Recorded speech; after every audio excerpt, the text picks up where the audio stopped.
సకలమైన ఆస్వాదంలో కానుకలో తండ్రి దేవా వీధులు అక్కడ చేర్చుకుంటాం తెలుస్తుంది పరిస్థితిగా ప్రతి ఒక్క స్థితిలో ప్రతి ఒక్క పరిస్థితుల్లో తండ్రి దేవా మేము తండ్రి దేవా రాజీ పడకుండా తండ్రి దేవా ఏ ఆటంకాలు రావచ్చు కానీ తండ్రి అది ఏదైనా కానీ తండ్రి బలంగా ముందుకు సాగాలని ఆశతో ముందుకు సాగేదైనా సాగించవలసింది దేవా ఈ సమీపించవలసింది కదా ఒక్కొక్క రోజుగా తండ్రి దేవ సమాధానాలు గడిచిపోతున్నప్పుడు తండ్రి ఈ సమాధానాల్లో తండ్రి దేవా బలపడవలసిన మేము తండ్రి దేవా గత సంవత్సరం 2020 సముద్రాల్లో తండ్రి సంఘం ఉజ్జయింపబడి తండ్రి బలమైన స్థితిలోకి వెళ్తున్నప్పుడు తండ్రి దేవా సంఘాన్ని దెబ్బ కొట్టించండి దేవా అవును తండ్రి ఏ వైరస్ ద్వారా తండ్రి దేవా లోకాన్ని మాత్రమే కాదు కానీ దేవా సంఘాన్ని కూడా దెబ్బ కొట్టించండి శ్రీదేవ సముద్రాల్లో ఉన్నావు తండ్రి శ్రీదేవ లాస్ట్ ఇయర్ తండ్రి పోగొట్టుకున్న తండ్రి ఆత్మీయత దేవా తిరిగి పొందుకోగలిగే విధంగా తండ్రి లాస్ట్ ఇయర్ కన్నా ఇంకా బలమైన స్థితిలో తండ్రి మేము వచ్చి తండ్రి ఈ సోదాలు ముగించే లోపు తండ్రి ఇంకా బలమైన స్థితిలోకి బలమైన ఆత్మస్థితిలోకి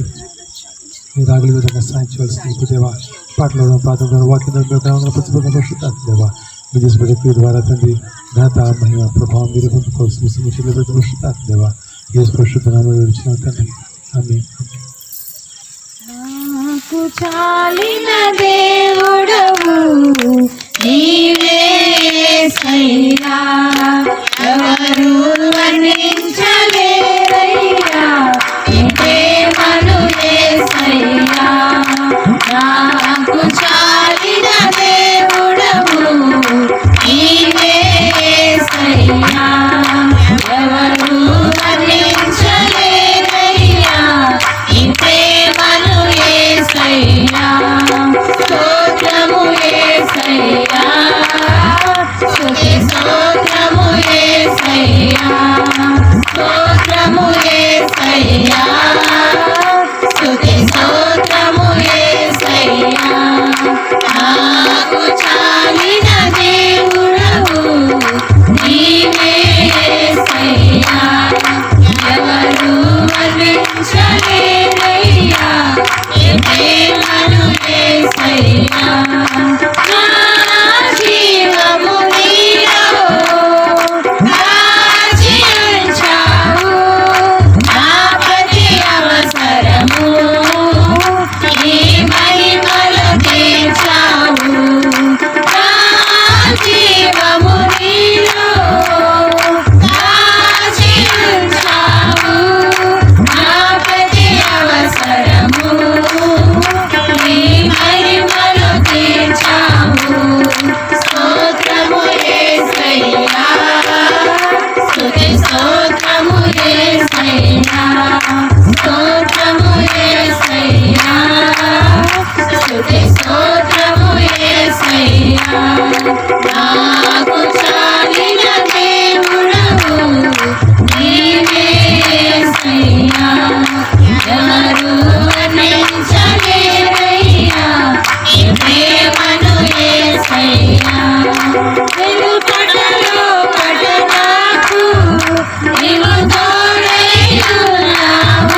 ఎవరు వర్ణించలేరయ్యా నీ ప్రేమను యేసయ్యా నాకు చాలిన దేవుడవు నీవే యేసయ్యా ఎవరు వర్ణించలేరయ్యా నీ ప్రేమను యేసయ్యా స్తోత్రము యేసయ్యా స్తుతి స్తోత్రము యేసయ్యా స్తోత్రము యేసయ్యా స్తుతి స్తోత్రము యేసయ్యా స్తోత్రము యేసయ్యా స్తుతి స్తోత్రము యేసయ్యా స్తోత్రము యేసయ్యా స్తుతి స్తోత్రము యేసయ్యా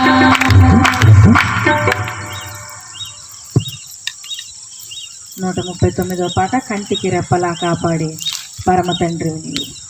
సాంగ్ నెంబర్ 139.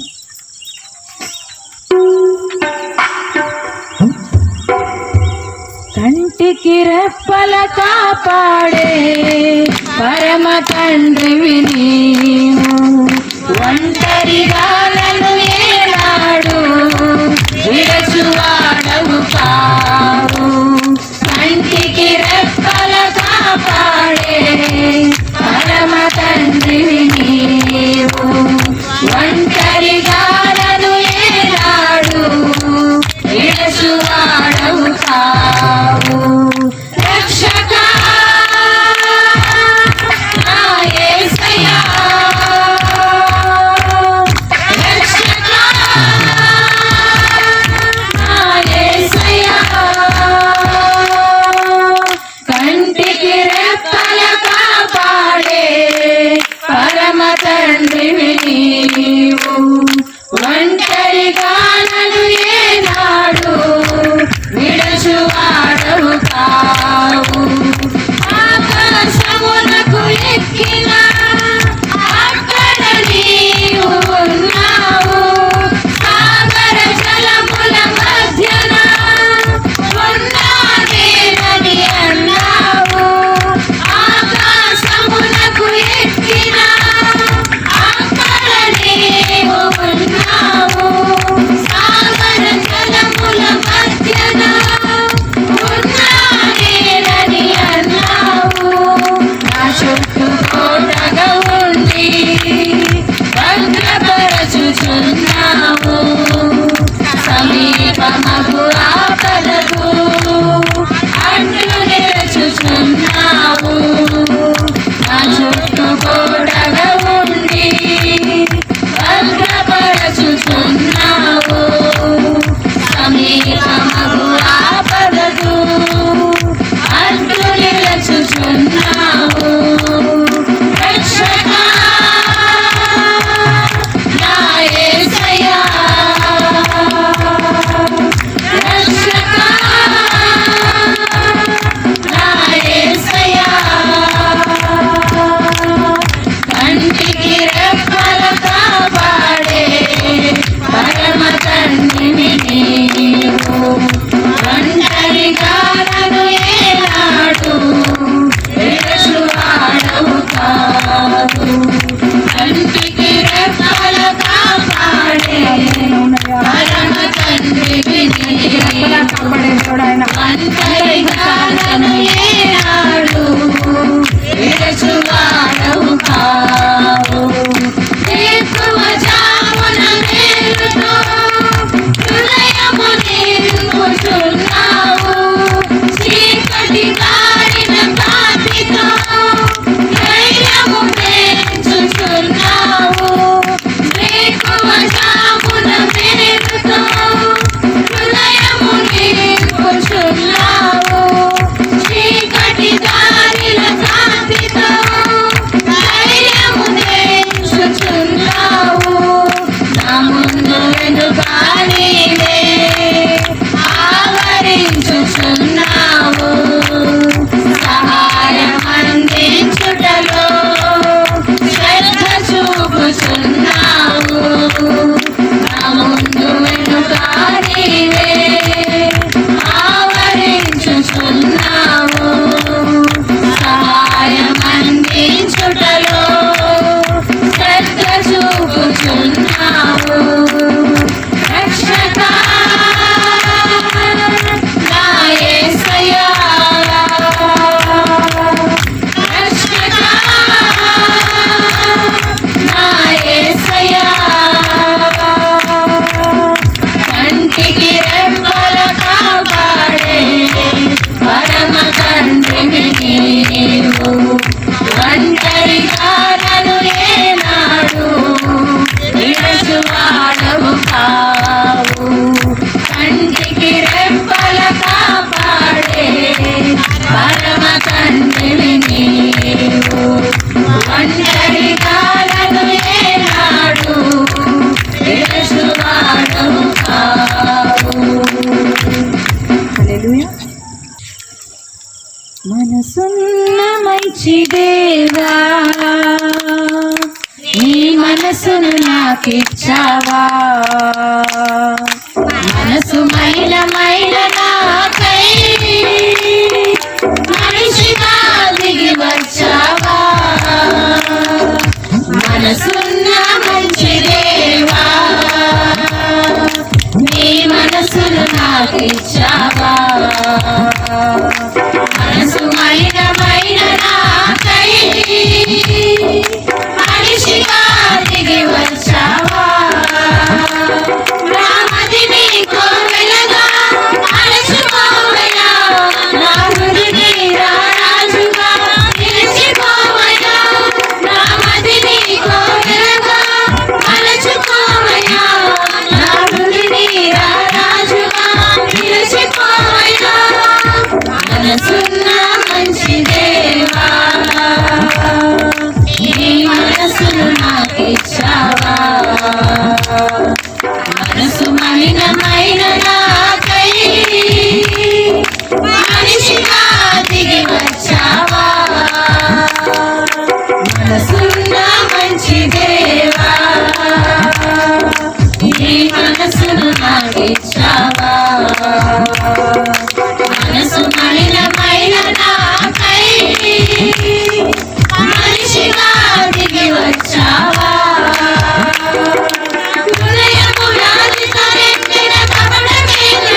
సంతానానిగా నన్ను మార్చుమా తరతరములకు క్షేమము చేకూర్చుమా పూర్ణ శాంతి కలవానిగా నన్ను మార్చుమా తరతరములకు క్షేమము చేకూర్చుమా రామది నీ కోవెలగా మలచుకోవయ్యా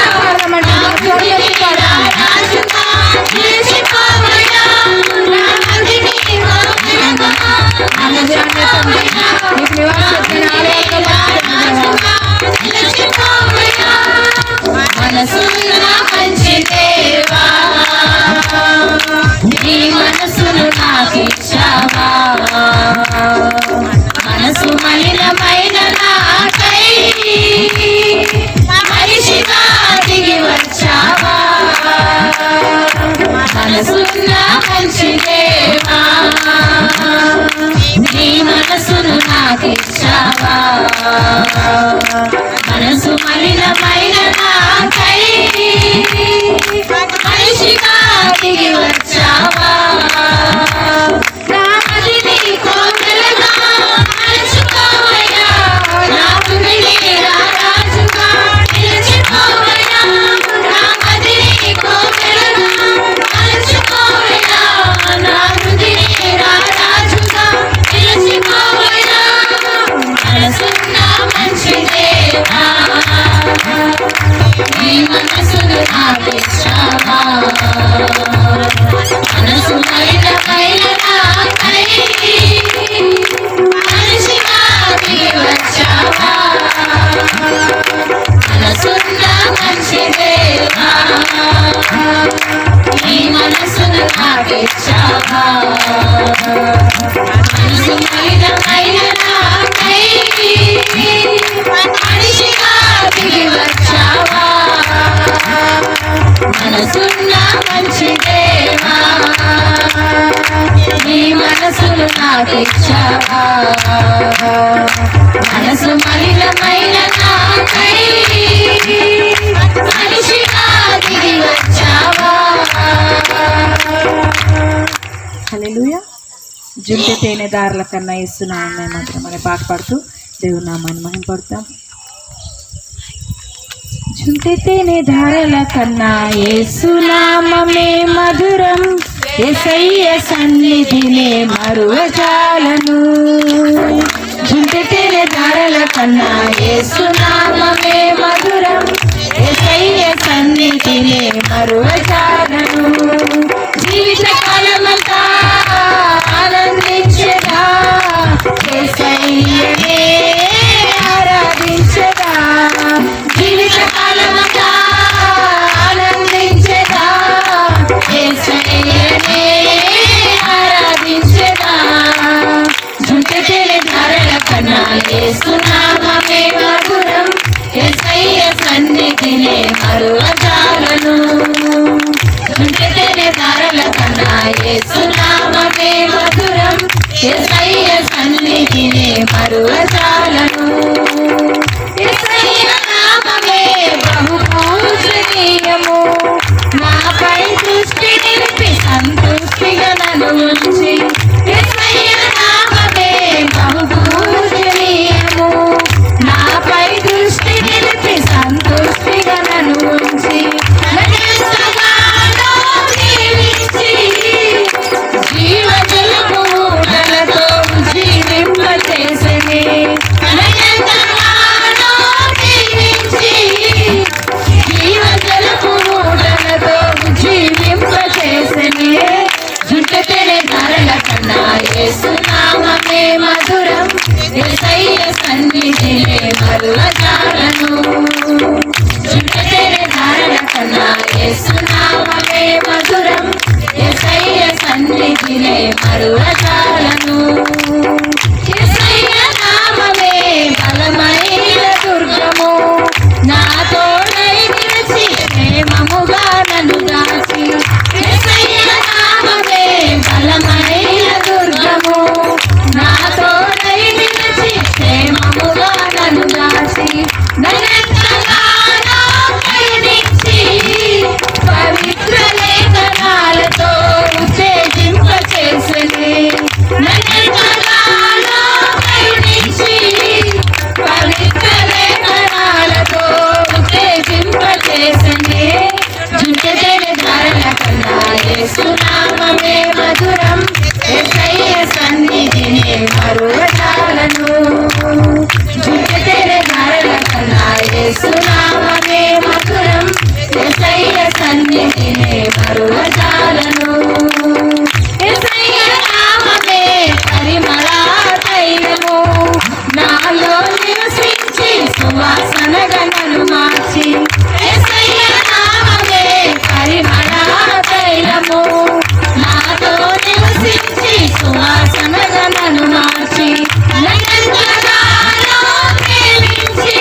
హల్లెలూయా.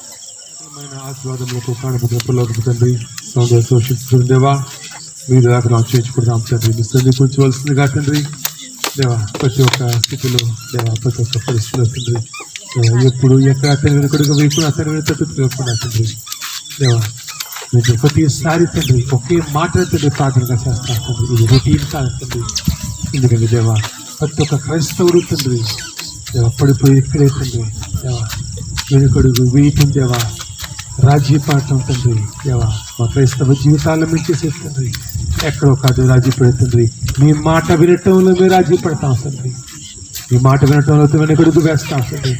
మీ మాట వినలేక తండ్రి మీకు దూరం అయిపోతాం పరిశుద్ధాత్మ దేవా.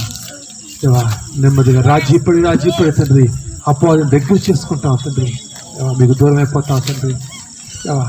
మా క్రైస్తవ జీవితపు ఆత్మీయ జీవితపు పతనానికి తండ్రి అత్యంత ముఖ్యమైన సమస్య దేవా రాజీ పడటం తండ్రి, వెనుకడుగు వేయటం తండ్రి. ఎప్పుడు ఎక్కడ దేవా ఏ స్థితిలో తండ్రి ఏ పరిస్థితులు రాజీ పడుతున్నా దేవా, వెనుక వైపుకు వెనుకట్టు చూడకుండా తండ్రి ముందుకు మాత్రమే సాగలిగిన భూవాన్ని మీరు మద్దతు వస్తుంది దేవా. దేవ పాటలు పాఠం దేవా మీకు నమ్మని పరిచయం కనపరిచయం పరిశుద్ధాస్తుంది తండ్రి. వాక్యం ద్వారా మీరు నాతో కొన్ని ప్రతి ఒక్క విడుదల మీరు మాడవలసిందిగా చూడబెట్టిన పరిశుద్ధాత్మ దేవా యేసు పరిశుద్ధ అనుభవించిన తండ్రి. ఆమేన్. మనం లాస్ట్ వారం మాడుతున్నటువంటి నేను చెప్పిన 2 మాటలు శుక్రవారం కూడా చెప్పిన 2 కూడా దేవుని యొక్క మాట వినటం అత్యంత శ్రేష్టమైనది, అత్యంత ముఖ్యమైనది. మన ఆత్మీయ జీవితానికి, మన యొక్క శారీరక జీవితాలకి అత్యంత ప్రాముఖ్యమైనది అనే విషయం మనం మాట్లాడుకున్నాం. మనం ఈరోజు అదే మాట ముందు చూసుకుని మనం మాట వినటం అత్యంత శ్రేష్టం. మాట వినకపోవటం వలన దేవుడు ఇచ్చినటువంటి దీవెనలు కూడా మనం అనుభవించలేకపోవచ్చు. దేవుడు ఇచ్చిన దీవెనలు కూడా జాగ్రత్తగా మనం అర్థం చేసుకోండి. దేవుడు మన కష్టపడి మన ప్రార్థనా శక్తితో లేకపోతే కనుక అది ఏ విధంగా అయినా కానీ మన దేవుని దీవెనలు పొందుకున్న తర్వాత కూడా మన మాట వినని మన యొక్క ఆ యొక్క అలవాటు వలన దేవుడి యొక్క దీవెన మనం పొందుకోలేకపోవచ్చు. చాలా జాగ్రత్తగా ఈ మాట అర్థం చేసుకుని మన దేవునికి దీవెనలు పొందుకోవటమే కష్టం. ఆయన మనల్ని దీవించడమే చాలా కష్టం. కానీ ఆయన దీవించిన తర్వాత కూడా ఆయన దీవెనలు మన దగ్గర రాకపోతే ఇంకెంత బాధ. ఆయన దీవించిన తర్వాత కూడా ఆ దీవెనలు అనుభవించకపోతే ఎంత బాధ. అంటే ఎలాగంటే కనుక డబ్బులు సంపాదించడం చాలా కష్టం తెలుసు, చాలా కష్టం. డబ్బులు సంపాదించిన తర్వాత ఆ సంపాదన అనుభవించకపోతే ఇంకెంత బాధ నీకు. ఆ సంపాదన నీ కళ్ళకు కనిపిస్తుంది, నీ ధనం, నీ సమృద్ధి అంతా, కానీ అది అనుభవించకపోతే ఇంకెంత బాధ నీకు. ఆలోచించు. ఇది మాట వినకపోవటం వలన వచ్చే సమస్య. అది దేవుడు నిన్ను శిక్షించాడు అని అనుకున్నా తప్పలేదు, కానీ అది అపవాదుని దేవుని దూరం చేస్తున్న అనే విషయం అత్యంత ముఖ్యమైనది. ఈరోజు మొదటి చూసుకున్నాము యాకోబు జీవితాన్ని. మనం యాకోబు జీవితంలో దేవుడు యాకోబుకి ఇచ్చినటువంటి మొట్టమొదట యాకోబుతో దేవుడు మాట్లాడి యాకోబుకు దేవుడు ఇచ్చిన ఆ దీవెని మనం తిరిగి ఒకసారి మనం చాలా చదువుకున్న మాటే, దాన్ని చాలా జాగ్రత్తగా దాన్ని విశ్లేషించుకుందాం. మనం 28 అధ్యాయం, ఆదికాండం 28 అధ్యాయం, ఆదికాండం 28వ అధ్యాయం 13వ వచనం నుండి ధ్యానించుకుందాం. మరియు యెహోవా దానికి పైగా నిలిచి, నేను నీ తండ్రి అయిన అబ్రహాము దేవుడను, ఇస్సాకు దేవుడినైన యెహోవాను. నీవు పండుకొని ఉన్న ఈ భూమిని నీకును నీ సంతానమునకును ఇచ్చెదను. నీ సంతానం భూమి మీద లెక్కకు ఇసుక రేణుల వలె అగును. 28వ అధ్యాయం 12వ వచనం. అందులో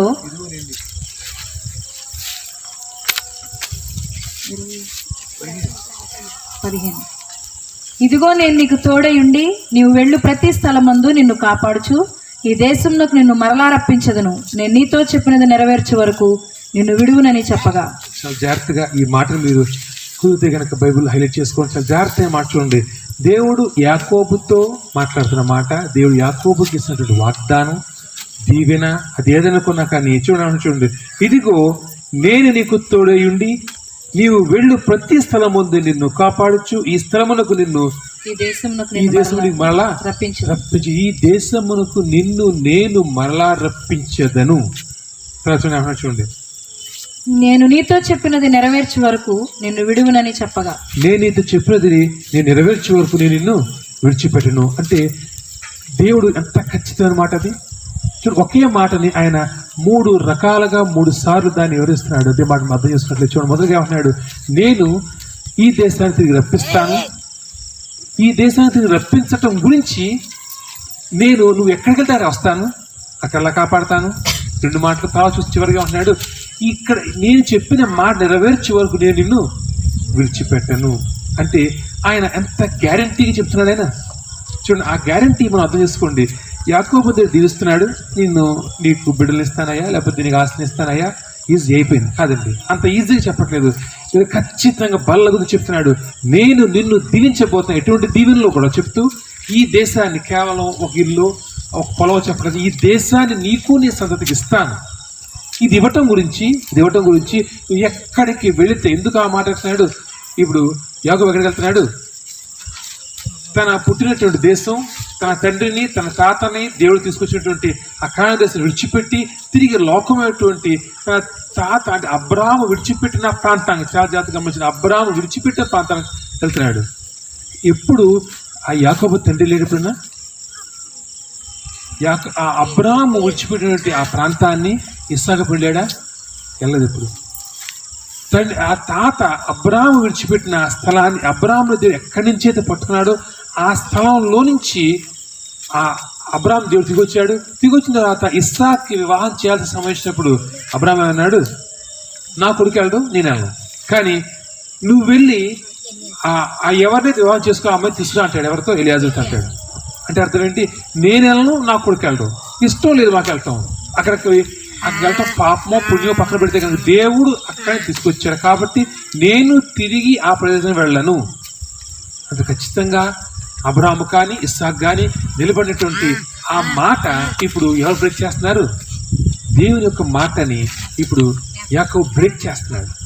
తన తండ్రి, తన తాత వెళ్ళినటువంటి, తన తాత విడిచిపెట్టిన తన తండ్రి వెళ్ళినటువంటి ఆ ప్రదేశానికి తిరిగి వెళ్ళటానికి నిశ్చయించుకున్నాడు. అయినా కానీ దేవుడు ఏమంటున్నాడా? ఏమంటున్నాడు? నువ్వు వెళ్తున్నావు కదా, అక్కడ కాపాడుతాను, కానీ వెనక్కి తీసుకొస్తాను. ఈ ఒక్క మాట గుర్తుపెట్టుకు, వెనక్కి తీసుకొస్తాను. లోకం మనం వెళ్ళిపోతుంటే ఆయన బాధపడుతున్నాడు, సరే, కానీ ఆయన అంటున్నాడు వెనక్కి తీసుకొస్తాను. ఖచ్చితంగా ఆ మాటకు అర్థం, వెనక్కి తీసుకొచ్చేంత వరకు నేను నిన్ను విడిచిపెట్టను, నేను తిరిగి నా సన్నిధిలోకి తెచ్చుకునేంత వరకు. ఈ మాటకు అర్థమైంది కదా. యాకోబుతో ఏమంటాడు దేవుడు? నేను తిరిగి నేను దీవించే, లేకపోతే కనుక నా సన్నిధికి, లేకపోతే కనుక నీ తండ్రికి, నీ తాతకి నీ ఇచ్చినటువంటి వాగ్దానానికి ఇచ్చినటువంటి ఈ దేశానికి నిన్ను తీసుకొచ్చేంత వరకు నేను నిన్ను విడిచిపెట్టాను. అంత ఖచ్చితమైన మాట. ఆ మాట ఎప్పుడైతే యాకోబు వింటాడో, యాకోబుని అనుకోవచ్చు, 10 మంది అనుకోవచ్చు, పాస్టర్ గారు చెప్పారు కానీ మీరు నాకు అర్థం కాలేదు, లేకపోతే కనుక వాక్యం అలా ఉంది కానీ అది నాకు అనుకోలేదు, ఎందుకు చెప్పొచ్చిన అవకాశం ఉంది. ఇక్కడ యాకోబు అవకాశం. యాకోబు అన్నాడు, ఎప్పుడైతే ఈ మాటలు విన్నాడు యాకోబు అన్నాడు, ఇక్కడ ఖచ్చితంగా దేవుడు ఉన్నాడు. యాకోబుకు అర్థమవుతుంది, ఇది దేవుడు నివసించే స్థలం. యాకోబుకు అర్థమైంది. ఇక్కడ యాకోబు విన్నది ఎవరో చెప్పారో కళ అనుకోలేదండి, క్లియర్గా యాకోబు అర్థమవుతుంది, ఇది దేవుని స్థలం, నాతో మాట్లాడింది దేవుడే. యాకోబుకి ఏ డౌట్ లేదు, మనకులాగా డౌట్స్ రాలేదు యాకోబుకి. ఇది దేవుని స్థలం, ఇది మహాభయంకరమైన స్థలం, ఇక్కడ ఆలయమే కట్టాలి, ఇది మహా గొప్ప స్థలం, ఇది దేవుని నివాస స్థలం, ఏది అక్కడ నుంచినటువంటి బేతేల్ అయితే కనాను దేశంలో దేవుడు ఉన్నాడు. క్లియర్గా యాకోబుకి అర్థమవుతుంది. మరి ఆ కనాను దేశం, తన తండ్రి పుట్టినటువంటి ఆ ప్రాంతాన్ని విడిచిపెట్టి ఎలా వెళ్తున్నాడు? దేవుని స్థలం, దేవుడు ఉన్నాడని చెప్పి తెలిసి కూడా దేవుడు సంచరిస్తున్న ఆ స్థలంలో నుంచి లోపల ఎలా వెళ్తున్నాడు? పో, దేవుడు అంటున్నాడు ఖచ్చితంగా తీసుకొస్తాను. అంటే యాకోబు అర్థం చేసుకోవాల్సింది ఏంటి? ఒకానొక రోజు నీకు వెనక్కి రావాల్సిందే. ఎందుకు? దేవుడు ఖచ్చితంగా తీసుకొస్తాడు. తీసుకొచ్చి ఏమంటున్నాడు? ఈ దేశాన్ని నీకు ఇస్తా అంటున్నాడు. అది ఇప్పుడు దేవుని యొక్క దీవెన, దేవుని యొక్క వాగ్దానం నెరవేరాలంటే కనుక, ఈ దేశాన్ని నీకు ఇస్తా అంటే కనుక, నీకు నీ సంతకి ఇస్తా అంటే కనుక యాకోబుకి రావాల్సిందే కదా. అక్కడెక్కడో ఉండి ఈ దేశాన్ని ఎలా సంతరించుకుంటాడు? అవకాశం ఉంది. ఖచ్చితంగా దేవుని యొక్క దీవెన యాకోబు జీవితంలో ఫలించాలంటే కనుక వెనక్కి రావాల్సిందే. అసలు యాకోబు మనసులో ఉండాల్సింది ఏంటి? ఖచ్చితంగా నేను వెళ్తుంది కేవలం చుట్టపు చూపుకు మాత్రమే కొన్ని రోజులు ఉండటం తప్ప వెనక్కి రావాల్సిందే. ఎందుకంటే నా తల్లి ఎదురు చూస్తుంది, పక్కన పెట్టి కానీ ఎదురు చూస్తున్నారు. నా తండ్రి, నా దేవుడు నా కొరకు ఎదురు చూస్తున్నాడు. నా దేవుడు నన్ను దీవించడం నిమిత్తం, నా దేవుడు కంకణం కట్టు కూర్చున్నాడు నన్ను దీవించడం కొరకు. ఖచ్చితంగా యాకోబుకి ఎవరో చెప్పట్లేదండి, తల్లిలో తండ్రిలో బంధుమిత్రుల్లో చెప్తున్న ఎవరు? స్వయాన దేవుడు చెప్తున్నాడు, నువ్వు ఇక్కడికి రావాల్సిందే, నేను నిన్ను దీవించవలసిందే, ఈ దేశాన్ని నేను నీకు స్వాస్థ్యంగా ఇవ్వవలసిందే. ఖచ్చితంగా యాకోబు, ఎక్కడ వెళ్ళి కాపాడుతాను, ఎక్కడికి వెళ్ళి నాశనప్పుడు నాకు అవకాశం లేదు, నీ విడిచిపెట్టి నా చిత్తం కాదు, కానీ ఖచ్చితంగా నువ్వు ఇక్కడికి వచ్చేంత వరకు నిన్ను కాపాడటంతో పాటు నెట్టుకు వస్తాను. ఇక్కడ రావాల్సిందే, ఇక్కడ దీవించబడాల్సిందే. బాగుంది కదా? చూడండి, యాకోబు ఎన్నో దీవులు తండ్రి ద్వారా, అది మోసపూరితంగా ఎలాగైనా అనవసరం, తండ్రి ద్వారా దీవులు పొందుతున్నాడు. అంటే కనుక ఇప్పుడు ఏంటి? యాకోబు ఏ దీవులకు వారసుడు? అబ్రహాము దీవులకి, అబ్రహాము కొడుకైన ఇస్సాకు దీవులకి. ఇప్పుడు ఆ అబ్రహాం యొక్క దీవెనలకి వారసునటువంటి యాకోబు, ఆ దీవెనలు తన జీవితంలో చూడవలసిన యాకోబు, దాంతోపాటు దేవుడు స్వయాన దిగొచ్చి యాకోబుని దీవించిన దీవెనలు, నిన్ను నీ సంతతిని ఎంతగా దీవిస్తా అంటే కనుక ఈ దేశాన్ని ఇవ్వటంతో పాటు ఇసుక రేణువుల వల్లే ఈ సంతాన్ని విస్తరింప చేస్తాను, గొప్ప దీవెనిచ్చాడు. బాగుంది కదా? మరి ఇన్ని దీవెనలు పొందుకున్న యాకోబు జీవిత పర్యంతరం ఆనందం బాధకున్నాడా? ఒక్క మాట చూసుకుందాం, ఆ తర్వాత ఎందుకు అనే విషయం తెలుసుకుందాం. ఫరోతో యాకోబు అంటున్న మాట ఆదికాండం 47వ అధ్యాయం 8-9 వచనం.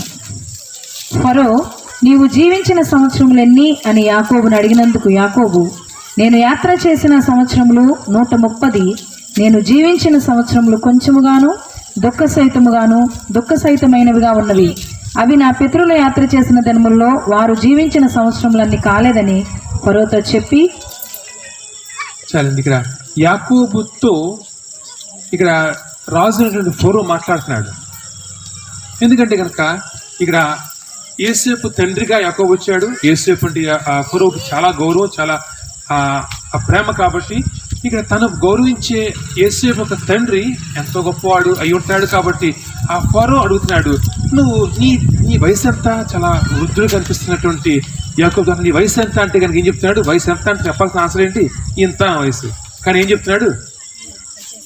నీ వయసు ఎంత అంటే 50, 30, 40 చెప్పాలి కదా. ఏం చెప్తున్నాడు? నా వయసు ఎందుకులే అయ్యా, నా వయసులో నేను ఏడ్చిన రోజులు ఎక్కువ, నేను బతుకున్న రోజు అతి కొద్ది. ఎంత? నేను చెప్పడం కూడా చెప్పలేను. నేను ఆనందంగా జీవించిన రోజులు నేను వేళము లెక్క పెట్టగలను. ఏమో నా తల్లితో ఉన్న 4-5 సంవత్సరాలు ఆనందం ఉన్నానేమో తెలియదు, కరెక్ట్గా చెప్పలేదు. 130 సంవత్సరాలు మొత్తం యాకోబు యొక్క జీవితం మొత్తం అంతే. ఆ తర్వాత 17 సంవత్సరాలు ఆ యోసేపుతో, లేకపోతే కనుక ఆ ఐగుప్తులో ఉన్న సంవత్సరాలు కాక మొత్తం 130 సంవత్సరాలు చెప్పేస్తున్నాడు. ఎక్కడా బతకలేదు. మొత్తం యాత్రాదినాలంటే ఏంటి? ఇక్కడ కొంతకాలం, అక్కడ కొంతకాలం, అక్కడ కొంత తిరుగుతా దేశం మొత్తం, దేశాలు తిరుగుతా, అసలు దేశ దెమ్మరిలాగా, అసలు దీనంటే ఏంటో చూసలేను ఉన్నాను. చూడండి, ఆలోచించండి. ఇక యాకోబుని దేవుడు దీవిస్తున్న దీవెన. ఇక్కడ యాకోబు చివరి రోజుల్లో యాకోబు ఇస్తున్నటువంటి స్టేట్మెంట్ ఏమైనా తేడా ఉందా? ఏమన్నా అసలు కలుస్తా ఉందా? యాకోబు దగ్గర 40 సంవత్సరాల వయసులో యాకోబు దేవుడు దీవిస్తూ చెప్పిన మాట ఏంటి? నేను తప్పనిసరిగా దీవిస్తాను, నువ్వు తిరిగి ఇక్కడ రావాల్సిందే, ఇక్కడ వచ్చేంత వరకు ఎక్కడికి వెళ్ళినది కాపాడతాను, ఎక్కడ విడిచిపెట్టిన తిరిగి నేను ఇక్కడ తీసుకొచ్చి ఇక్కడ దీవించేంత వరకు నేను నిన్ను విడిచిపెట్టాను యాకోబు. ఖచ్చితమైన మాట. కానీ యాకోబు ఆ చివరిగా అంటున్న మాట ఏంటి? నేను ఏదో బతికానులే అయ్యా. అసలు వయసు ఎంత అడిగాడే ఫరో? ఏమన్నా ఆనందంగా బతికా, బాధగా బతికి అడిగాడా? నీ వయసు ఎంత అయ్యా అన్నాడు అంతే, మామూలుగా మాట వరుసకి. కానీ ఏమంటున్నాడు? వయసు ఎందుకు అడుగుతున్నా అయ్యా? నా జీవితం మొత్తం వ్యర్థం, ఎందుకు బతిక నాకు తెలియదు. అంతా సమస్య, అంతా వేదనే. దేవుడు దీవించిన తర్వాత వేదన ఎలా వచ్చింది? దేవుడు యాకోబు దీవించాడు. ఈ రోజు కూడా ఇశ్రాయేలు మొత్తం యాకోబు సంతతే. ఎందుకంటే కనుక ఇశ్రాయేల్ అంటేనే యాకోబు పేరు మార్చి ఇశ్రాయేల్కి పెట్టబడింది. అంటే ఈ రోజు ఇశ్రాయేల్ దేశమే ఉంది, ఇశ్రాయేల్ ప్రపంచవ్యాప్తంగా ఉన్నారు. మరి ఈ అందరి ఇశ్రాయేల్కి మూలపితరుడైనటువంటి ఆ యాకోబు, ఆ ఇశ్రాయేలు మరి అంటున్న మాట ఏంటి? నేను జీవించిన కాలం అతి కొద్ది కాలం అయ్యా, నేను సుఖంగా ఆనందంగా జీవించిన అతి కొద్ది కాలం. దీవించబడిన యాకోబు ఆ మాట అంటానికి కారణం దేవుని యొక్క మాట వినకపోవటం. ఏంటది? తిరిగి మనం ఇందాక చదువుకున్న ప్రశ్నలోకి వెళ్దాం. తిరిగి ఎక్కడంటే కనుక ఏం చెప్తున్నారు దేవుడు, ఏమంటే అంటారు మాట ఏంటి? నిన్ను నేను తిరిగి తీసుకొస్తాను ఇక్కడికి. అంటే యాకోబు మనసులో ఉండవలసిన మాట ఏంటి? నేను ఇక్కడ రావాల్సిన వాడిని, నేను తిరిగి ఈ దేవుని సందు రావాల్సిందే, నేను తిరిగి ఈ దేశం రావాల్సిందే, నేను వెళ్తున్న చోటని ఉండకూడదు. అర్థం చేసుకుని యాకోబు అదే కదా. దేవుడు ఏమన్నాడు? నువ్వు ఎక్కడ వెళ్తే కాపాడుతా అని చెప్పితే ఎక్కడికి వెళ్తా దిగుస్తా అని చెప్పలా.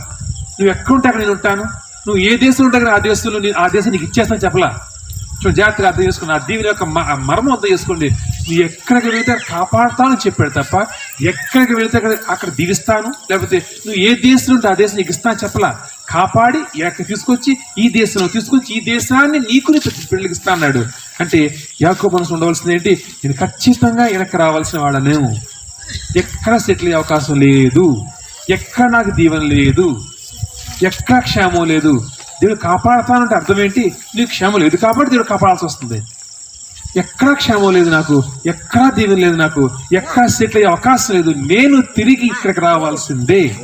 యాకోబు ఖచ్చితంగా అర్థం చేసుకోవాల్సిన మాట ఖచ్చితంగా యాకోబుకి అర్థమయ్యి కూడా ఉంటుంది. ఎందుకంటే కనుక యాకోబు అంటున్నాడు, ఇది దేవుడి యొక్క మాట, ఇది మాట్లాడుతుంది ఎవరో కాదు, ఇది ఇక్కడ ఉన్నది దేవుడు, ఇక్కడ దేవుడు సంచరిస్తున్నాడు క్లియర్గా అర్థమైనటువంటి యాకోబు ఎందుకు చేయలేకపోయాడు? ఈరోజు దీవించబడిన యాకోబు ఆ దీవెనని ఆనందంతో పొందుకోలేకపోయిన యాకోబు చూసుకున్నాం. దానికి కారణం ఏంటి? దేవుడు చెప్పిన ఆజ్ఞని పాటించకపోవడం. దేవుడు ఇచ్చిన ఆజ్ఞ ఏంటి? నువ్వు వెనక్కి రావాల్సిందే. నువ్వు వెళ్తున్నావేమో పర్వాలేదు, కాపాడుతా నిన్ను, కానీ వెనక్కి రావాల్సింది, ఇక్కడే నేను దీవిస్తా అని చెప్పి ఖచ్చితంగా దేవుడు చెప్పాడు. అంటే ఫస్ట్ పాయింట్గా దీవించబడిన యాకోబు దీవెన్ని ఆనందంగా పొందుకోలేకపోవటం. తర్వాత చూసుకోండి కనుక యాకోబు ఎందుకు పొందుకోలేకపోయాడు? కారణం ఏంటి కనుక యాకోబు దేవుని యొక్క ఆజ్ఞని మాటని పాటించకపోవటం. ఇప్పుడు చూద్దాం ఎందుకు పాటించలేదు. మన జీవితంలో కూడా అనేక సార్లు కాదు కదా, 100% చెప్తే బాగోదేమో, కానీ మ్యాక్సిమం 99% లెక్కేసుకోవచ్చు. మ్యాక్సిమం మన దేవునికి ఆజ్ఞ పాటించలేము. మ్యాక్సిమం నేను చూసినటువంటి ఈ కొద్దిపాటి సేవా జీవితంలో దేవుని యొక్క మాటని పాటించడం చాలా కష్టం. అంటే కష్టం అంటే ఆయన చెప్పేది ఎంతో గొప్పగా ఉండదండి, ఈజీ మాట అయినా కానీ పాటించలేము. ఎందుకు పాటించలేము? నచ్చక. జాగ్రత్త చూడండి, మన ఆయన మాట చెప్పినప్పుడు మనకు నచ్చదు. ఆయన మాట మంచి పడకుండా వచ్చింది ఎవరికన్నా? మంచి మాట నచ్చుతుందా? ఆలోచించండి. మీరే మీ అబ్బాయి చెప్పారు, రే చేయొద్దురా, నీ బాగా చేసి చేయకూడదండి, చాలా మంచి మాట నచ్చుతుంది అడిగి అస్సలు నచ్చదు. అదే ఫ్రెండ్ చెప్తాడు, అవన్నీ రారా సినిమాకి వెళ్తారు, ఎంతమంది వచ్చింది, అది ఎంతమంది వచ్చింది అంటే కనుక ఆ సినిమాకు డబ్బులు నా జేబులో దొంగతనం చేసి నచ్చుతుంది కదా. ఎందుకు? ఖచ్చితంగా 100% మంచి మాట నచ్చదు. దేవుని మాట అలాగే ఉంటుంది, ఖచ్చితంగా ఆయన మాట నచ్చదు. సరే వదిలిపెడతాం. ఇక్కడ తిరిగి యాకోబు దగ్గరికి వస్తే కనుక యాకోబు ఎందుకు దేవుని మాట వెళ్ళలేకపోయాడు? వెళ్ళాడు, లాబాను దగ్గరికి వెళ్ళాడు. మామ ఎవరో లాబాను, తన అమ్మ యొక్క సొంత అన్న లాబాను దగ్గరికి వెళ్ళాడు. వెళ్ళినప్పుడు లాబాను దాకా వెళ్ళేంత వరకు అసలు యాకోబుకి అక్కడ లాబాను దగ్గర ఉండిపోయే ఉద్దేశం లేదు, అక్కడ సంవత్సరాలు ఉండే ఉద్దేశం లేదు. కొన్ని రోజులు, ఎంతకాలం అమ్మాయి చెప్పింది, కొన్ని రోజులు వెళ్ళు, అంతా చక్కబడిందని కబురు పెడతాను. అన్నకి నీకు మధ్య గొడవవుతుంది కదా, అన్న నీ మీద కోపం పోయి కొంచెం అంత పరిస్థితులు అమలైన తర్వాత ఇది కొన్ని నెలలు, 1-2 నెలలు, కొన్ని నెలల తర్వాత నేను కబురు పెడతాను, వెనక్కి వచ్చేద్దు. కానీ అమ్మ చెప్పింది పర్మనెంట్ ఉండిపోయి అక్కడ నివసించమని కాదండి. కొన్ని రోజులు కొంతకాలం నా అన్న దగ్గరికి వెళ్ళు, కొన్ని రోజులు అక్కడ నువ్వు ఒక అతిథిగా ఉండు, తర్వాత వెనక్కి వచ్చేద్దు, నేను కబురు పెడతాను వెనక్కి వచ్చేద్దు. కానీ అంతే అమ్మ చెప్పిన ఆజ్ఞ. కానీ లాబాను దగ్గర వెళ్ళేంత వరకు యాకోబు ఉద్దేశం అంతే. కానీ లాబాను దగ్గరికి వెళ్ళిన తర్వాత యాకోబు యొక్క ఆలోచన లాబాను చూడండి ఒకసారి. 29వ అధ్యాయం, ఆదికాండం 29వ అధ్యాయం 16వ వచనం ధ్యానించుకుందాం. లాబానుకి 2 కుమార్తెలుండిరి. వారిలో పెద్దదాని పేరు లేయా, చిన్నదాని పేరు రాహేలు. లేయా జబ్బుకండ్లు గలది, రాహేలు రూపవతియు సుందరియునై ఉండెను. యాకోబు రాహేలును ప్రేమించి, నీ చిన్న కుమార్తె అయిన రాహేలు కోసము నీకు 7 సంవత్సరములు కొలువు చేసేది నేను. సరే, ఫస్ట్ మాట ఇక్కడ ఎప్పుడైతే రాహేలుని చూసి లోకపడినటువంటి ప్రేమ, ఇప్పుడు రాహేలు భార్య ప్రేమించడం లేదా ఒక స్త్రీని ఒక పురుషుని ప్రేమించడం తప్పని చెప్పట్లేదు నేను, లేదా భర్తని భార్యని ప్రేమించడం తప్పని చెప్పట్లేదు. కానీ ఇక్కడ రాహేలును ప్రేమించటం వరకు తప్పులేదు. ఎందుకంటే కనుక మా కూతురు అడిగితే పెళ్లి చేస్తాడు, ఈజీయే, అంతా బాగానే ఉంది. కానీ ఇక్కడ యాకోబు చేసిన మొదటి తప్పు ఏంటి? నేను రాహేలు కొరకు 7 సంవత్సరాలు కొలువు చేస్తాను. కొలువు అంటే ఏంటి కనుక నీ ఇంట్లో నేను ఒక పనివాడిగా ఉంటాను. సరే, అప్పట్లో రూల్స్ ఏంటంటే కనుక ఇదేంటి పని అనుకుంటారు. అప్పుడు రూల్స్ ఏంటంటే, ఇప్పుడు కట్నం ఉంది కదా, ఇలా కష్టంగా బాధగా ఉంది కదా, అప్పట్లో ఓలి అనేవాళ్ళు. అంటే ఇదేంటంటే కనుక పెళ్లి చేసుకుంటే కనుక ఆడపిల్లలకి ఇవ్వాలి. ఇది కొత్త రూల్, భాష గారు బాగుంది, రూల్ మళ్ళీ తీసుకొస్తే అంత ఇంకెంత బాగుంటున్నారేమో, కంగపడకండి. అప్పట్లో ఇవ్వాలి, ఇచ్చి పెళ్లి చేసుకోవాలి. సరే, ఇప్పుడు యాకోబు ఎప్పుడైతే కనుక లేని రాహేలుని ప్రేమించాడో పెళ్లి చేసుకోవాలి. ఇప్పుడు పెళ్లి చేసుకోవాలనిపిస్తాను. దగ్గర మా అడిగినప్పుడు మా అడుగుతాడు కదా, నువ్వేమి ఇస్తావు అన్నప్పుడు నా దగ్గర ఏముంది అనుకుంటున్నాడు. బాగుంది ఆ మాట అనుకుని యాకోబు ముందే చెప్తున్నాను, నేను 7 సంవత్సరాలు నీకు నేను ఫ్రీగా జీతం తీసుకోకుండా నీకు నేను పని చేస్తాను, ఆ జీతాన్ని ఒలిగా ఉంచుకో.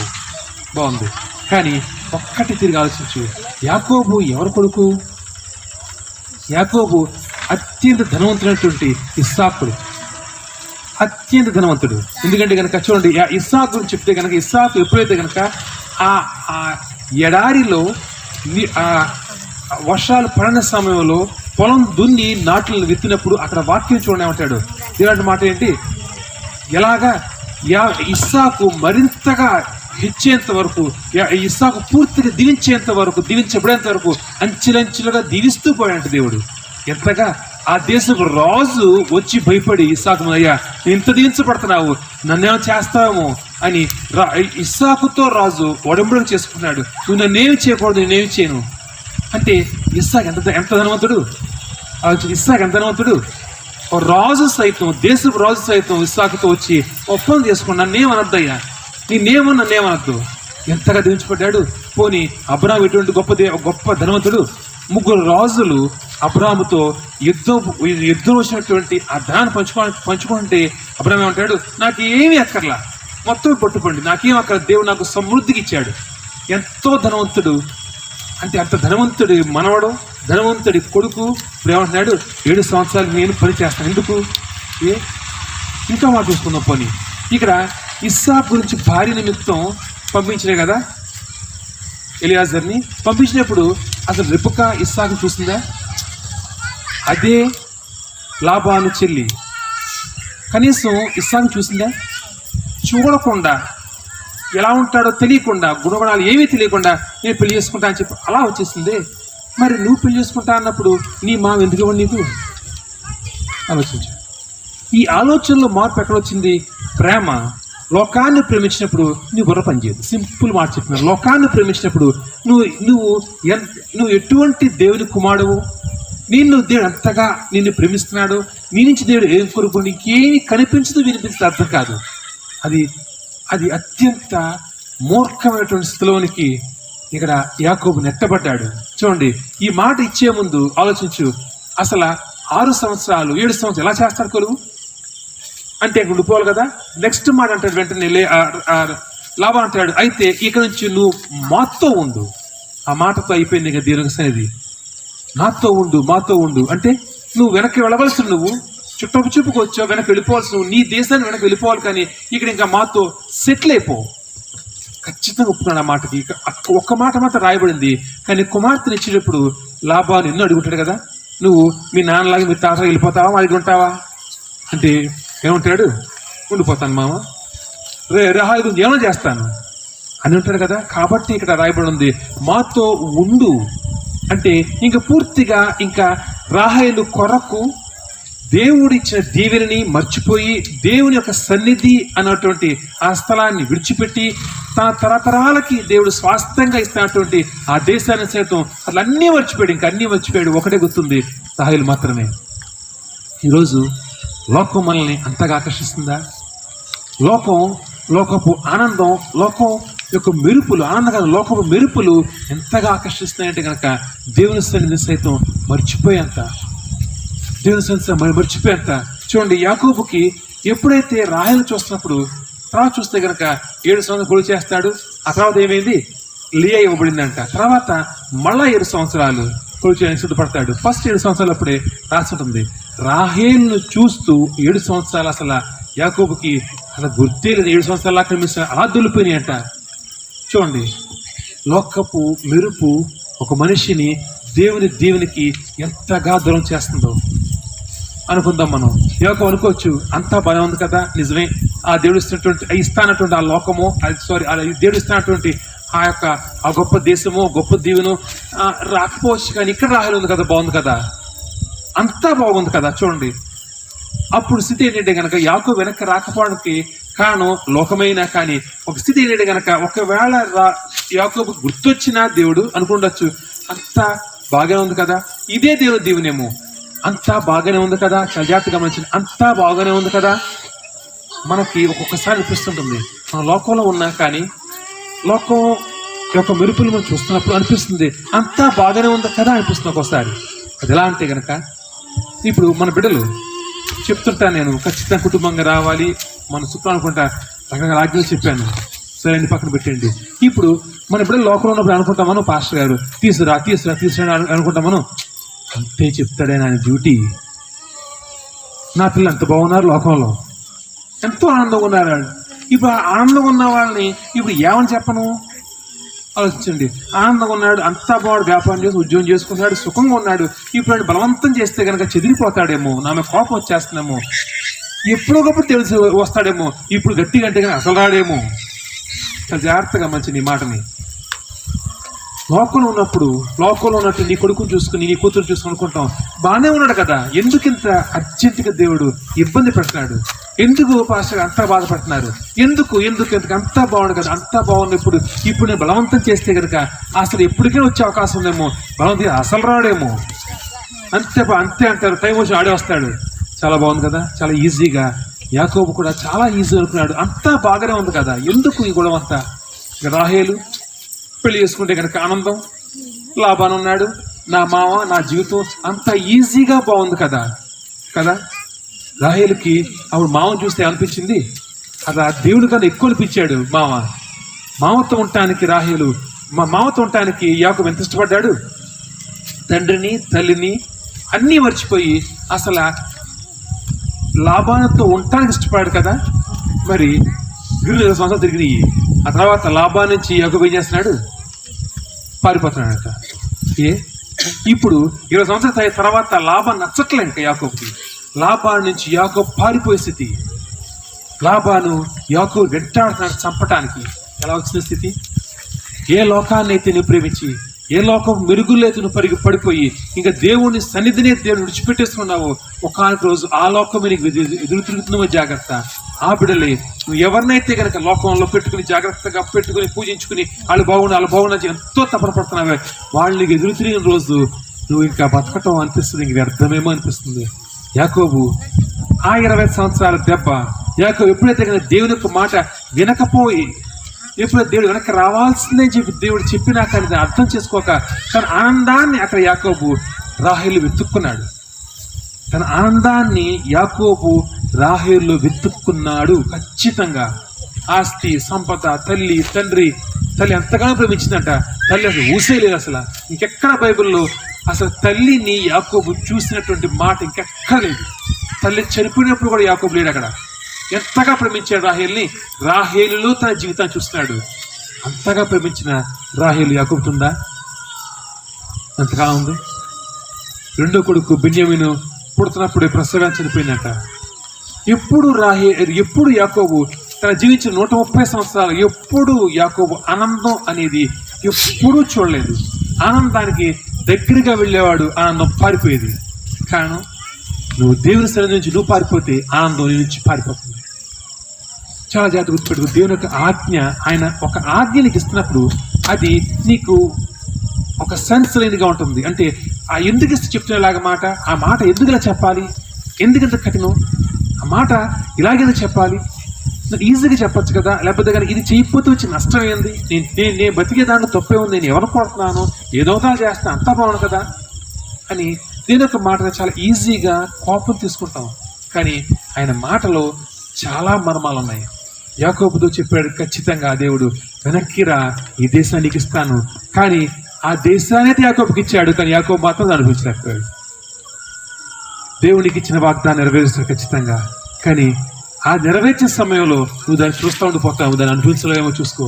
దేవుని యొక్క మాట, ఆయన ఇచ్చిన మాట ఆయన నెరవేర్చుకుని తీరుతాడు. ఆయన వెరీ కాస్ట్, ఖచ్చితంగా అది ఏది ఏమైనా కానీ ఆయన నెరవేర్చుకు తీరుతాడు, నెరవేర్చి తీరుతాడు ఆయన. యాకోబు చెప్తున్నదే కదా, ఎక్కడున్నా నిన్ను కాపాడుతాను, నేను నీకు ఇచ్చే దీవి నెరవేరేంతో నేను విడిచిపెట్టాను. యాకోబు విడిచిపెట్టలే దేవుడు, ఖచ్చితంగా దీవించి తీరాడు. కానీ యాకోబు మాత్రం ఆనందం లేదు, యాకోబు మాత్రం బాధే. కారణం ఆలోచించుకో. ఈరోజు ఆయన ఆజ్ఞ పాటించకపోవటం, ఆయన ఆజ్ఞలు పాటించకపోతే కనుక ఆయన నీతోనే ఉన్నాడు, ఎప్పటికప్పుడు కొడుతుంటాడు, ఎప్పటికప్పుడు పెడుతుంటాడు, ఎప్పటికప్పుడు సరి చేస్తుంటాడు. ఆ సరి చేయబడే ప్రక్రియలు, ఇంట్లో సమస్యలు, బాధలు, అప్పులు, సమస్యలు అనేకం ఎక్కడి నుంచి లాక్కొస్తో తెలియదు, కానీ ఖచ్చితంగా నువ్వు ఇబ్బంది పడుతూ ఉంటావు ఆయన యొక్క మాట వినేంత వరకు. కానీ ఆయన మాత్రం నన్ను దీవించక మారాడు. ఇంకెందుకు దీవెనలు అయ్యి? యాకోబు బిడ్డలకి ప్రపంచాన్ని ఇచ్చాడు, కానీ యాకోబు మాత్రం నడుస్తూ పోయాడు. ఆలోచించండి. ఈ మర్మం, అది దేవుని యొక్క మాటలను మర్మం ఎవ్వరికి అర్థం కాదు. చర్చికి వస్తున్నాం కదా, వచ్చినంత వరకు వస్తున్నాను, కష్టపడుతున్నాం, ఇంకీ గొడవని అనుకుంటున్నారేమో. ఆయన మాట యొక్క మర్మాన్ని అర్థం చేసుకున్న రోజు ఆయన యొక్క దీవెని యొక్క రుచి చూడగలుగుతాం మనం. ఆయన ఆడిన మాట ఖచ్చితంగా తప్పడు, 100% దీవించే దేవుడే. కానీ మాట వినకపోతే మాత్రం ఆ దీవెని యొక్క రుచి నీకు తెలియదు. సింపుల్ చెప్తున్నాను, ఆ 100% ఆడి తప్పన్నాడు కాదు, నీకు ఇస్తానికి ఇచ్చి తీరుతాడు. కానీ ఇచ్చిన తర్వాత ఆయన మాట వినకపోతే కనుక అవి ఇచ్చిన తర్వాత దానికి రుచి నువ్వు అనుభవించలేవు. ఎంతవరకు మాట అర్థమవుతుందో మీ జీవితాలు పెట్టుకుని చూడండి. దేవుడు ఒకవేళ మిమ్మల్ని దీవించుంటే కనుక ఆ దేవుళ్ళు పెట్టుకుని చూడండి.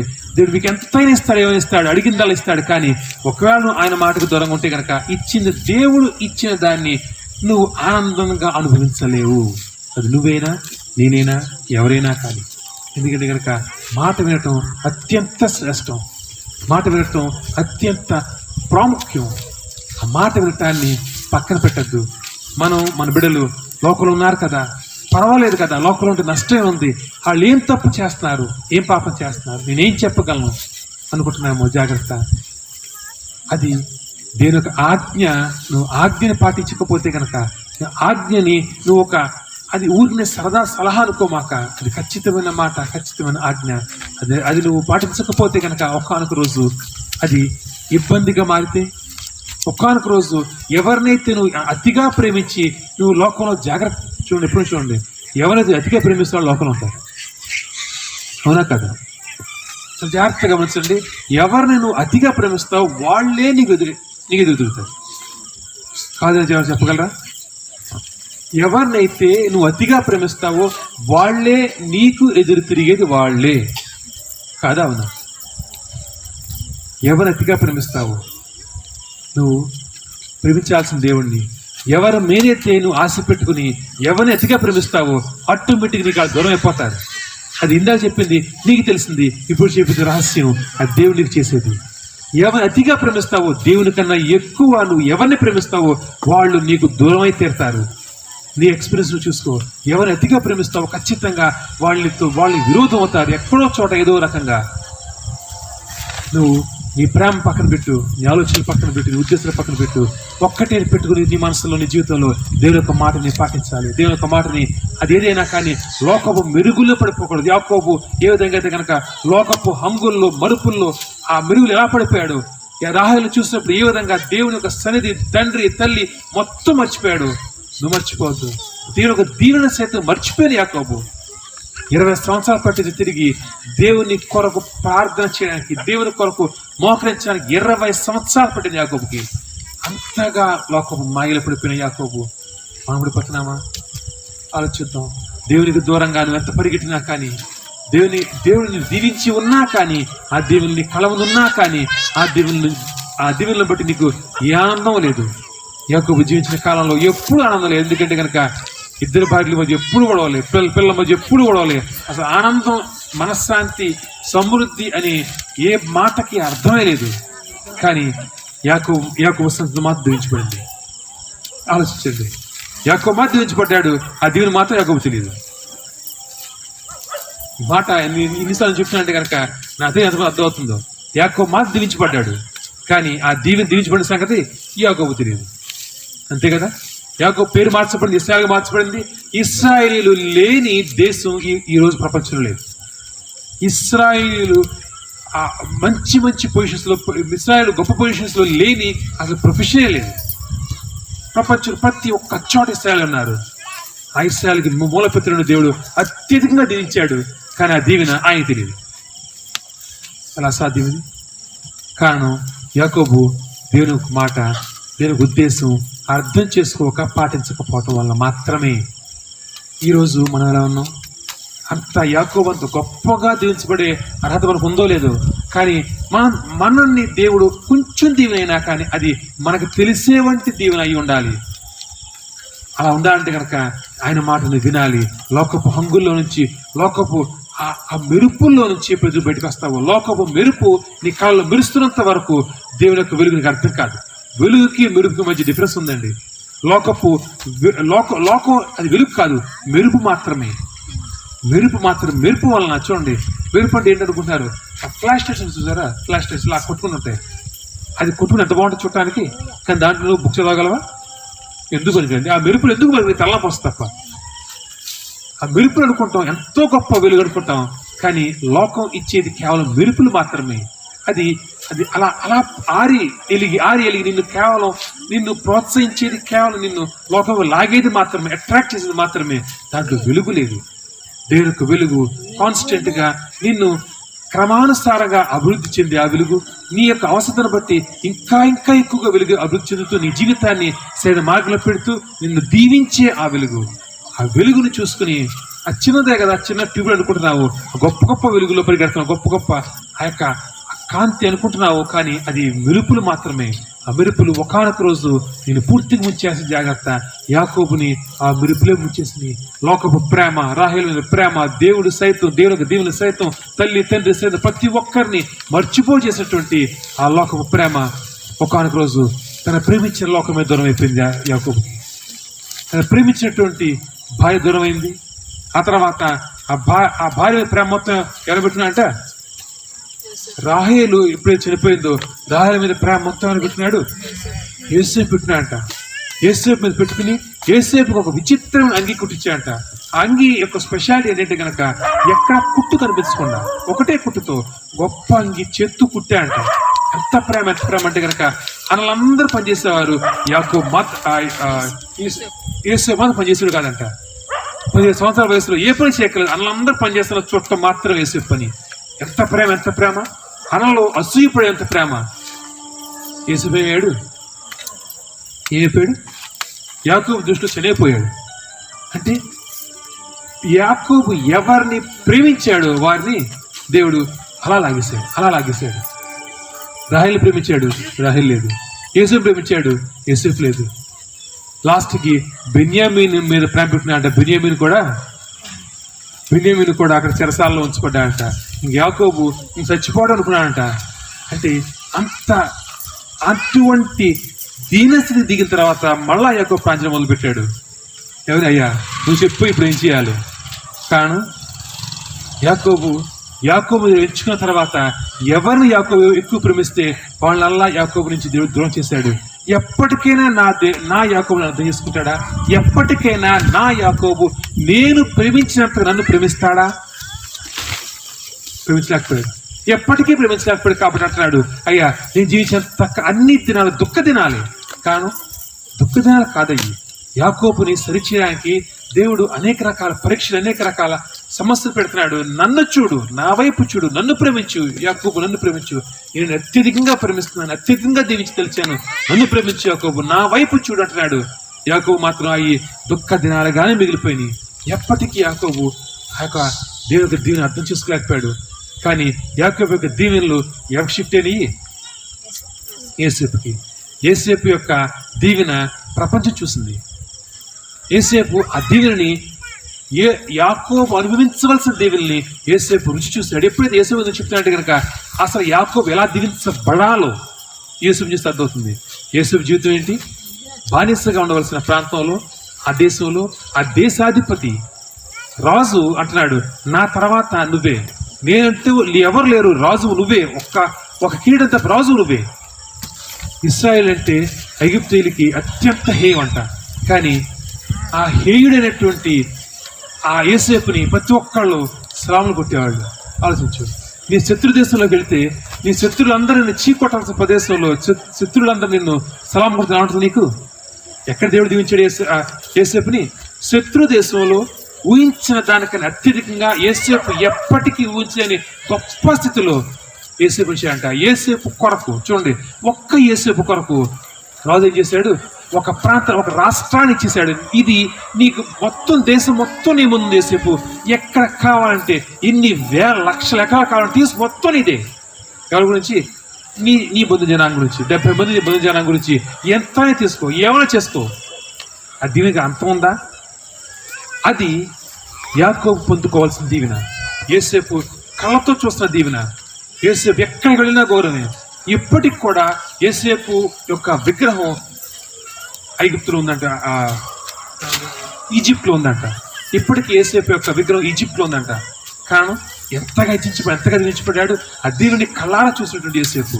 అది యాకోబు చూడవలసిన దీవెన, చూడలేకపోయాడు. మాట వినకపోవటం వలన యేసేపు మాట విని తండ్రి యొక్క దీవెల్ని పొందగలిగాడు. ఈరోజు నువ్వు మాట వినేవాడిగా ఉన్నావా?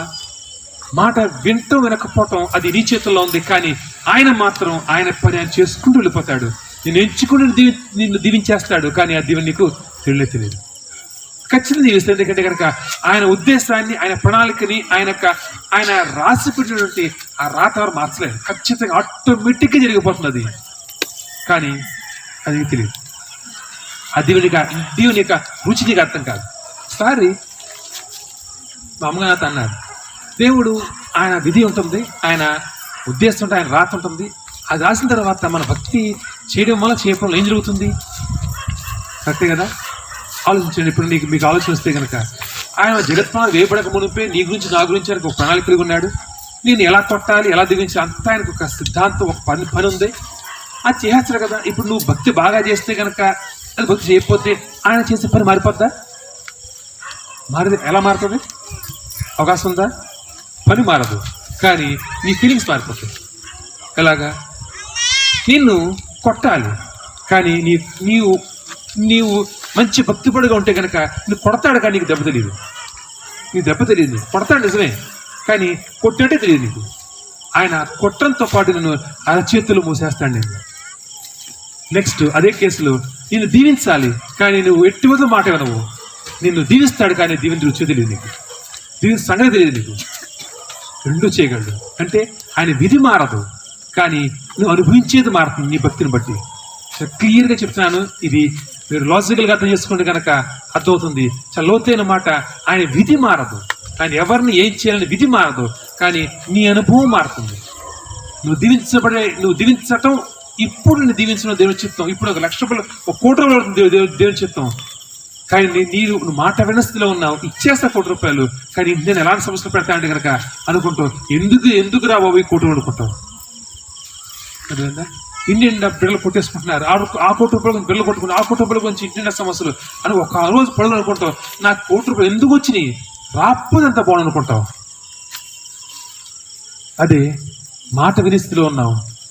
నువ్వు దేవుడిని కొట్టాడు, ఉద్యోగం పోయింది, ఉద్యోగం పోవాలని ఉంది, దేవుడు కొట్టాడు, కానీ నువ్వు అత్యధికంగా మాట వినిస్థితిలో ఉన్నప్పుడు ఉద్యోగం పోయినా కానీ అసలు ఉద్యోగం ఉన్నప్పుడు ఎలా ఉంటుందో ఉద్యోగం పోయిన తర్వాత ఇంకా బాగుంటావు. నువ్వు ఎలా తెలియదు నీకు, డబ్బు ఎక్కడి వస్తుందో తెలియదు నీకు. సుఖంగా జీవితం సాగుతుంది, ఎక్కడ ఏ అప్పులు ఏ సమస్యలు లేవు. ఎందుకంటే ఆయన అరచేతుడిని మోసేస్తున్నాడు. నీకు ఎక్కడా లోటు లేకుండా మోసేస్తున్నాడు. ఆలోచించుకో. విధి మారదు, కానీ నువ్వు అనుభవించేది మారుతుంది. యాకోబుని దేవుడు ఖచ్చితంగా దీవించాడు, కానీ ఆ దీవెన యొక్క రుచి యాకోబు పొందుకోలేకపోయాడు. అత్యధికంగా దీవించబడ్డాడు. ఆలోచిద్దాం, మనం ఎలా ఉన్నాం? మనం మాట వినటం అనేది అత్యంత శ్రేష్టం. నీ జీవితంలో ఏం జరగాలి అనేది అది నిశ్చయించబడి ఉంది, అది జరిగి తీరుతుంది. కానీ నువ్వు మాట వినటం వలన నువ్వు ఆనందం అనేది, తృప్తి అనేది నుంచి ఎప్పటికీ వెళ్ళిపోదు. నువ్వు బాధల్లో ఉన్నా, ఆనందంలో ఉన్నా, ఎక్కడ ఉన్నా కానీ, ఏ స్థితిలో ఉన్నా కానీ, గాంధకడపు లోయలో ఉన్నా కానీ ఆయన నీతో ఉంటాడు. నువ్వు ఆ ముళ్ళ కంచె నడుస్తున్నా కానీ నీ అరికాల కింద ఆయన చేయబెడతాడు. ఏ బాధానికి తగలనేవాడు, ఏ ఇబ్బంది కానివాడు ఆయన నీతో ఉంటాడు. నువ్వు మాట వింటే. నువ్వు మాట వినకుండా ఉంటే కనుక ఆయన నీతో ఉన్నాడు. అంతే. నువ్వు ధనవంతుడు అవుతావు, 100 కోట్లు సంపాదిస్తావు, కానీ మనశ్శాంతి ఉండదు. అంటే కేవలం క్రైస్తవులు ధనవంతుల అవకాశాలు లేని ప్రపంచంలో కోటాను కోట్లు సంపాదించి ఉన్నారు. ధనానికి దేవుని సన్నిధికి సంబంధం లేదు. దేవుని సన్నిధి ఒక్కటే ఏంటంటే కనుక ఆయన నీతో ఉంటాడు, తృప్తినిస్తాడు, మనశ్శాంతిని ఇస్తాడు, ఆనందాన్ని ఇస్తాడు, బ్రతుకు యొక్క అర్థాన్ని తెలియచేస్తాడు. ఆనందంగా జీవిస్తావు. లేకపోతే కనుక అన్నీ ఉంటాయి, ఆనందం తప్ప. యాకోబు జీవితంలో అన్నీ ఉన్నాయి. యాకోబుకి బిడ్డలు లేరా, ఆస్తి లేదు, అన్నీ ఉన్నాయి, కానీ ఏమి లేదు, ఆనందం ఒక్కట్లేదంటే. దేవుని మాట అత్యంత ముఖ్యం. నీ భక్తి జీవితంలో నువ్వు ప్రార్థన చేస్తున్నావా, బైబిల్ చదువుతున్నావా, అన్నీ చేస్తున్నావు, కానీ అత్యంత ముఖ్యమైన ఆయన మాట వినకపోతే కనుక, మాట వినకపోవడం ఏంటనుకుంటున్నారు? ఇదేంటి పాస్టర్ గారు ఇంత సేవ అనుకుంటున్నారు? ఒకటే, నేను 7 సంవత్సరాలు వినద మాటలు చెప్పమంటారా? నేను చెప్తే ఏం చెప్పమంటారు? నాకు తెలుసు పాస్టర్ గారు. First point. 2 పాయింట్, నా బాధని దేవుడు తెలుసు. 2 మాటలు తీస్తారా? ఈ 2 మాటలు నేను విని ఆ చెవుల్లో రక్తాలు కారుతున్నాయి. నాకు అర్థం కాలేదు. ఇంకా ఎవరికన్నా ఏమైనా చెప్పావు, అమ్మాయి చేయాలమ్మని చెప్తే కనుక అనే ఫస్ట్ మాట నాకు తెలుసు పాస్టర్ గారు. ఫస్ట్ మాట. 2 మాట ఏంటంటే, నేను చేయలేకపోతాను, నా బాధ దేవుడు తెలుసు కదా. దేవుడికి అన్నీ తెలుసు. నువ్వు ఎందుకు చేయలేకపోతే తెలుసు, నేను ఎలా చేయించాలో కూడా దేవుడు తెలుసు. ఇవ్వాలంటే బాగుంది కదా. నీకు తెలుసు, దేవుడు తెలుసు నీకు అనుకుంటున్నా. దేవుడు తెలుసు నా కష్టం, నిజమే. దేవుడికి నీ కష్టమో తెలుసు. ఆ తర్వాత నువ్వు ఎలా మాట వినాలో, ఏ విధంగా మాట ఇలా చేయాలో కూడా దేవుడు తెలుసు కదా. అనద్దు, ఆ 2 మాటలు వాడద్దు. ఎందుకంటే కనుక ఆజ్ఞగా పాడు 2 మాటలకు అర్థం ఏంటంటే కనుక, చెయ్యను నేను, నువ్వేం చేసుకో, చెయ్యను నేను. యాకోబు అన్న మాట అది. నేను చేయలేనయ్యా, నీ మాట పాటించలేనయ్యా. జీవితకాలం ఆనందపు రుచి చూడలేకపోయాడు. పరిగెడతాను ఎప్పటికీ. కానీ యాకోబు మాత్రం దీవించబడ్డాడు. అది యాకోబు పక్కన తెలుసు. యాకోబు మాత్రం జీవితాన్ని ఏడుస్తూనే ఉన్నాడు. అలా ఉంటాం మనకి ఇష్టమా? బాగుంటుందా? కాదండి. ఆయన మాట వినటం అత్యంత ముఖ్యమైనది. ఆయన మాట ఖచ్చితంగా నీకు నచ్చనిదే ఉంటుంది. నీకు నచ్చే మాట సత్యంగా చెప్పడు ఆయన. నీ నచ్చే మాట ఆయన చెప్తే ఆయన దేవుడు అవుతాడు ఆవిడ. ఆయన ప్రతి ఒక్క మాట నీకు కఠినంగానే, ఇబ్బందిగానే ఉంటుంది. కానీ అది పాటించిన రోజు 100% ఆయన తృప్తితో, ఆనందంతో, సమృద్ధితో, మనశ్శాంతితో నువ్వు ఎప్పుడు పొందుకోలేనంత ఆనందాన్ని ఆయన ఇవ్వగలడు. ఆయనకు దీవులు పొందుకుందాం. చదువు దీవించుకో, పండిస్తూ ఉంచుకుందాం.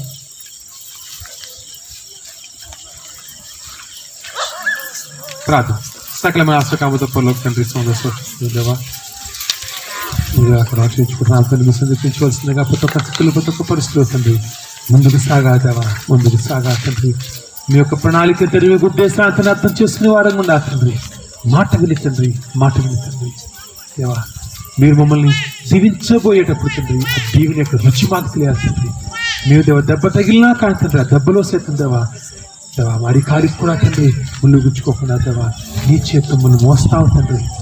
దేవా నీ మాట వినకపోతే తండ్రి దేవా దీవెనైతే వస్తుంది కానీ తండ్రి దీని రుచి అయితే మాకు తెలియదు తండ్రి. ఉపయోగం ఏముంది దేవా, ఉపయోగం ఏముంది తండ్రి. దేవా మీరు అర్థం చేసుకోవాల్సిన మాట తండ్రి. మీ మాట వినటం అత్యంత శ్రేష్టమైన తండ్రి. మీ మాట దేవా బాధగానే ఉంటుంది తండ్రి. మీ మాట ఇబ్బందిగానే ఉంటుంది తండ్రి. మీ మాట మీ యొక్క ఉద్దేశాలు తండ్రి దేవా కుటుంబంగా నాటబడవలసిందే తండ్రి. కుటుంబంలో దేవా ఏ ఒక్క ద్వారం సాతానికి తెరవబడినా కాదు తండ్రి. సాతాను ఆ ద్వారం నుంచి ప్రవేశించి తండ్రి కుటుంబాన్ని అతలాకుతలం చేసినప్పుడు తండ్రి ఖచ్చితంగా నిన్ను సేవిస్తున్న నీ బిడ్డలు తండ్రి బాధపడుతున్నప్పుడు తండ్రి నాకు బాధే తండ్రి. ఆయన నీ చేయలేదేమీ లేదు తండ్రి. దేవా గతించిన శుక్రవారం ఆదివారం తండ్రి ఖచ్చితంగా హెచ్చరించి వదిలేసాను దేవా. నీ చేతుల్లో ప్రతి ఒక్క కుటుంబాన్ని ప్రతి ఒక్క బిడ్డని పెట్టేస్తున్నాను తండ్రి. మాట వింటే దేవా దీవుని గ్యారంటీ తండ్రి. మాట వినకపోతే తండ్రి దేవా దీవుని ఎంత గ్యారంటీ అవుతుంది దేవా. దెబ్బలు అంతే గ్యారంటీ తండ్రి. ఎందుకంటే దేవా రెండిట్లో గ్యారంటీ ఉంటుంది తండ్రి, ఒకటే గ్యారంటీ ఉండదు దేవా. మాట వింటే దీవించబోతే ఎంత గ్యారంటీ అవుతుంది, మాట వినకపోతే దెబ్బలు తగలతో అంతే గ్యారంటీ తండ్రి. దేవా ఈ యొక్క మాట దేవా హెచ్చరిక తండ్రి ఆజ్ఞగా తీసుకుని ఎంతమంది పాటిస్తారు తండ్రి. నువ్వు దీవించి చూపిస్తావు తండ్రి. దీవిన యొక్క రుచిని చూపిస్తావు పరిశుద్ధాత్మ దేవా. నువ్వు దీవించే దేవుడు తండ్రి. కానీ దేవా దీవించే దేవుని యొక్క రెండో కోణమైన తండ్రి దేవా ఆ శిక్షించే ఆ ఆలోచన అది శిక్షించే ఆ యొక్క కోణాన్ని తండ్రి చూదలుచుకోలేదు మేము తండ్రి. దీవించబడిన ఆశ మాకు దీవించబడి తండ్రి ముస్లిం ముందుకు సాగాలని కోరుకుంటున్న పరిశుద్ధ కొత్త ఒక బిడ్డ దేవా దీవించబడి తండ్రి పరలోక అధిపతి కూడా చేరగల విధంగా సాయం చేస్తుందిగా కొత్త ఒక బిడ్డ తండ్రి దేవా ముఖ్యంగా తండ్రి ప్రతిరోజు తండ్రి దేవా ప్రతిరోజు సమాధానానికి రాలేకపోతున్న బిడ్డలు మీ చేతిలో పెట్టుకుంటున్నాం తండ్రి సాయంత్రం 6:30 దేవా ఏ పని లేదు తండ్రి ఇంట్లో టీవీ చూడటం తప్ప కబుర్లు చెప్పుకోవడం తప్ప తండ్రి మీ రాగలిగి తండ్రి కేవలం కొద్ది రోజులు మాత్రమే ఉన్నాయి తండ్రి తర్వాత నెక్స్ట్ ఇయర్ తండ్రి ఈ విధంగా సమాధానాలు ఉండకపోవచ్చు తండ్రి దేవా రకరకాల చోట్ల ఆరాధనలు సాగుతున్నప్పుడు రకరకాల చోట్ల సంఘాలు స్థాపిస్తున్నప్పుడు తండ్రి దేవా సమాధానం ప్రతి ఒక్క చోట పెట్టలేకపోవచ్చు మేము తండ్రి దేవా ఏమో తండ్రి కాకినాడ బ్రాంచ్ తండ్రి ఇది చివరి సమాధానాలు ఏమో తండ్రి మాకు తెలియదేవా బిడ్డల తండ్రి దాన్ని ఉపయోగించుకుంటుంది ఆత్మీయంగా ఎదుగుతుంది మీతో అంత కట్టుబడితేవా మీతో ముందుకు సాగగలిగే విధంగా సాక్షి వస్తుంది కొత్త కొత్త పురుషుడు దేవా మీ పురుషుడు కాచి కాపాల్సిందిగా ఏ స్పర్శను విడిచిన తండ్రి ఆమె